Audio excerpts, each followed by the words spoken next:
விஜய் பிரிக்கிறது சிறுபான்மையர் ஓட்டு, விஜய் பிரிக்கிறது பெண்கள் ஓட்டு, விஜய் வாங்குகிறது இளைஞர் ஓட்டு. இந்த ஓட்டையெல்லாம் விஜய் பிரிச்சாருன்னா என்டிஏவுக்கு தான் லாபம். ஆனால் ஒரே ஒரு கண்டிஷன், விஜய் காங்கிரஸை கூட்டணியில் சேர்க்கக்கூடாது. அமித்ஷாவின் மெகா கணக்கு. தமிழக அரசியல் களம் 2026 சட்டமன்ற தேர்தலை நோக்கி ஒரு மும்முனை போட்டியாக உருமாறி வருகிறது. இதில் நடிகர் விஜயின் தமிழக வெற்றிக் கழகம் யாருடன் வாக்குகள் பிரிக்கும் என்பதுதான் தற்போதைய டெல்லி வரை எதிரொலிக்கும் விவாதம்.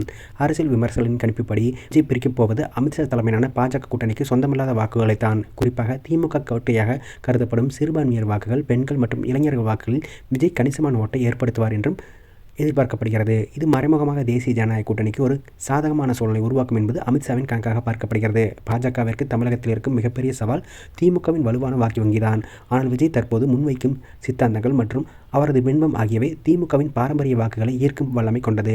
இளைஞர்கள் மற்றும் முதல்முறை வாக்காளர்கள் மத்தியில் விஜய்க்கு இருக்கும் அதீத செல்வாக்கு திமுகவின் வாக்குகளை தன் பக்கம் இழுக்கும். அதேபோல திராவிட கட்சிகளுக்கு மாற்றாக ஒரு புதிய சக்தியை தேடும் பெண்கள் வாக்கு வங்கியிலும் விஜய் ஒரு தாக்கத்தை ஏற்படுத்துவார். இந்த வாக்குகள் அனைத்தும் திமுகவிடமிருந்து பிரியும் போது அது ஆளுங்கட்சியின் வெற்றி வாய்ப்பை கணிசமாக குறைக்கும். இருப்பினும் அமித்ஷாவின் இந்த மெகா கணக்கில் ஒரு முக்கியமான நிபந்தனை இருப்பதாக அரசியல் வட்டாரங்கள் பேசப்படுகிறது.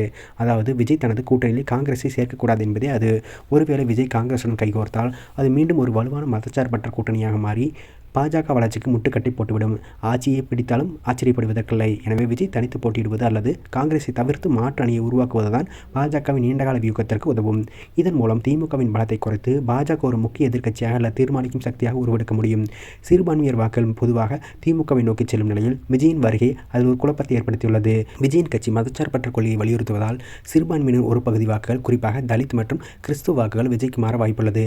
இது திமுகவின் வெற்றியை தீர்மானிக்கும் கோர் வாக்குகளை பலவீனப்படுத்தும். அமித்ஷா தனது தேர்தல் வியூகங்களில் எப்போதும் ஒரு எதிர் அணியின் வாக்களை பிரிப்பதில் வல்லவர் என்பதால் விஜயின் எழுச்சியை அவர் ஒரு வாய்ப்பாகவே கருதுவதாக கூறப்படுகிறது. அரசியல் விமர்சகர்கள் கூறும்பொழுது விஜய் ஒரு துருப்புச்சீட்டு. அவர் வாங்கும் ஒவ்வொரு வாக்கும் திமுகவின் அதிகாரத்தை குறைப்பதற்கு ஒரு வழியாகவே தேசிய அரசியல் தலைவர்களால் பார்க்கப்படுகிறது. இறுதியாக 2026 தேர்தல் முடிவுகள் அமித்ஷாவின் கணக்குப்படி அமையுமா அல்லது விஜய் ஒரு தனித்துவமான ஆட்சி அமைப்பாரா என்பது $1 மில்லியன் கேள்வியாகும். கூட்டணி மாற்றங்களும் திரைமறைவு பேச்சுவார்த்தைகளும் தேர்தல் நெருங்கும்போது இன்னும் சூடுபிடிக்கும்.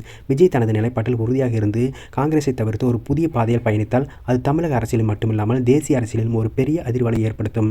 ஸ்டாலின் மற்றும் உதயநிதி சவால்களை தாண்டி அமித்ஷாவின் வியூகங்களுக்கு விஜய் எப்படி எதிர்வினையாற்றுவார் என்பது இனி வரும் நாட்களில் எதிர்பார்ப்பு.